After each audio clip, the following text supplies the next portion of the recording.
సదాశివసమారంభాం వ్యాసశంకరమధ్యమాం అస్మదాచార్యపర్యంతాం వందే గురు పరంపరాం. జ్యోతిష్ శాస్త్రాన్ని భావతరాల వారికి ప్రసాదించిన ఋషుల యొక్క పాదపద్మాలకి నమస్కారం చేసుకుంటూ, అలాగే నాకు ఈ జ్యోతిష విద్యను నేర్పిన గురువర్యులు జ్యోతిష బ్రహ్మ కీర్తిశేషులు శ్రీ ఏరంకి సూర్యనారాయణ మూర్తి గారు, సూర్యశ్రీ దైవజ్ఞ గారి యొక్క పాదపద్మాలకి నమస్కారం చేసుకుంటూ, ఓం శ్రీ మహాగణాధిపతి నమః, శ్రీ గురుభ్యో నమః, హరి ఓం. వీక్షకులందరికీ నమస్కారం.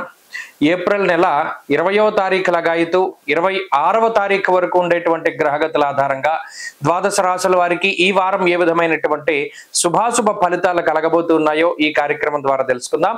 అందులో భాగంగా ఈ వారం ఉండేటువంటి గ్రహగతులను గమనిస్తే, ఈ వారంలో వృషభ రాశి యందు గురుని యొక్క సంచారం ఉన్నది, కర్కాటక రాశి యందు కుజుని యొక్క సంచారము, కన్యయందు కేతువు, మీనరాశి యందు శుక్రగ్రహం, బుధుడు, రాహువు, శనేశ్వరుడు ఈ 4 గ్రహాల యొక్క సంచారం ఉండగా, చంద్రుని యొక్క సంచారము ధనస్సు, మకర, కుంభాల్లో ఉండబోతూ ఉన్నది.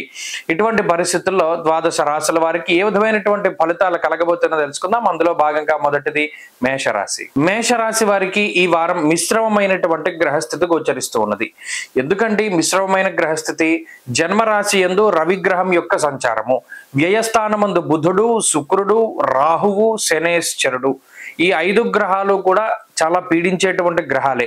వీటితో పాటుగా అర్ధాష్టమ కుజుడు, చతుర్థ స్థానమందు కుజుడు కూడా ప్రతికూలించేటువంటి గ్రహం. ఈ వారం చివరిలో గాని చంద్రుని యొక్క ఆనుకూల్యత లేదు. అంటే దాదాపుగా గ్రహాలన్నీ ప్రతికూలంగా ఉన్నటువంటి రాశి మేషరాశి. అయితే ఈ రాశిని కాపాడుతూ ఉన్నటువంటి గ్రహం ఏదైనా ఉన్నది అంటే దేవగురువు అయినటువంటి బృహస్పతి మాత్రమే. 2వ స్థానమందు గురుడు. ఇంకా కొద్ది రోజుల్లో ఈ గురుబలం కూడా 2 ఏళ్ల పాటు పోతుంది. ఈ పోయేటువంటి సమయంలో ఈ గురుడే ప్రస్తుతం ప్రధానంగా మేషరాశి వారికి అనుకూలంగా ఉంటూ వస్తున్నారు. అంటే ఈ వారంలో గురుబలం, దశమంలో ఉండేటువంటి చంద్రుడు, ఈ 2 గ్రహాల యొక్క అనుకూలత మాత్రమే ఉన్నది. అయితే గురుడు దేని నుండి కాపాడతారు? ఆర్థిక ఇబ్బందుల నుండి కాపాడతారు. అలాగే మాటకి సంబంధించినటువంటి ఇబ్బందులు, ఏదైనా కొన్ని కొట్లాటలు, గొడవలు లేదా మనస్పర్ధలు ఇటువంటివి వచ్చినప్పుడు చాకచక్యంగా వాటి నుండి బయటపడేటువంటి విధంగా గురుడు కాపాడుతూ ఉంటారు. ఉద్యోగం పోకుండా కాపాడుతారు. ఇలా సమాజంలో గౌరవ మర్యాదలు ఏవి కూడా పోకుండా ఆయన కాపాడుతూ ఉంటారు. మరి మిగతా గ్రహాలు ఏం చేస్తూ ఉన్నాయి?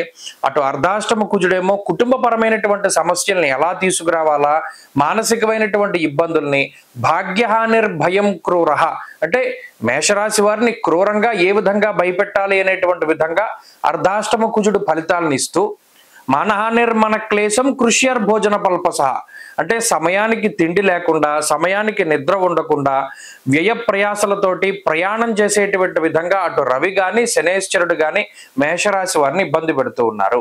కాబట్టి ఈ రాశి వారిని గమనిస్తే మీరు ఒక విషయం మీకు ప్రస్ఫుటంగా కనబడుతుంది.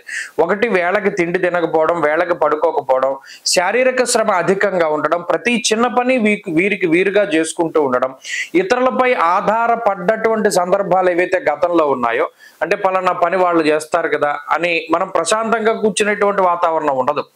ప్రతి పని కూడా మీరే చేసుకోవాలి. ఆఖరికి ఇంట్లో నాకు కొంచెం వేడిగా ఉంది, ఒకసారి ఫ్యాన్ స్విచ్ చేయమన్నా కూడా ఎవరు వేయరు, మీరే లేచి వెళ్ళి వేసుకోవాలి. అంతగా శారీరక శ్రమ అనేటువంటిది ఈ వారంలో కనబడుతోంది.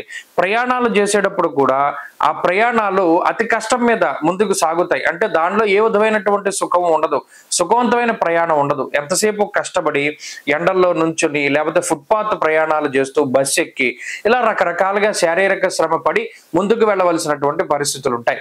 ఇంకా దారుణం ఏంటంటే ఎప్పుడూ వెళ్ళేటువంటి బండి పంచర్ పడడమో, లేకపోతే కారు పంచర్ పడడమో, లేదా పని చేయకపోవడమో, దాని ద్వారా ఓ పక్కన వాటిని పెట్టేసి మనం పరుగున పనికి వెళ్ళవలసినటువంటి పరిస్థితులు. ఇలా ఈ గ్రహస్థితి అంట మీ యొక్క ఓర్పుని, సహనాన్ని పరీక్ష చేస్తుంది. ఈ వారంలో ఈ రకమైనటువంటి పరిస్థితులే ఉంటాయి. కాబట్టి ఈ గ్రహస్థితి నుండి ప్రత్యేకించి మనం బయటపడాలి అంటే ఎక్కువగా సూర్యారాధన చేయాలి. క్రమేపీ ఈ గ్రహస్థితి యొక్క దోషాలు తగ్గుముఖం పడతాయి. ప్రతిరోజు ఆదిత్య హృదయ స్తోత్ర పారాయణ చేసి ఆదివారం నాడు మధ్యమాంసాలు భుజించకుండా ఉండడం వల్ల గ్రహాల తాలూకు అనుకూలతలు ఉంటాయి. ఈ వారంలో కలిసి వచ్చేటువంటి రోజు గురువారంగా చెప్పవచ్చును. అదృష్ట సంఖ్య 5, అదృష్ట వర్ణము పసుపు. తదుపరి వృషభ రాశి.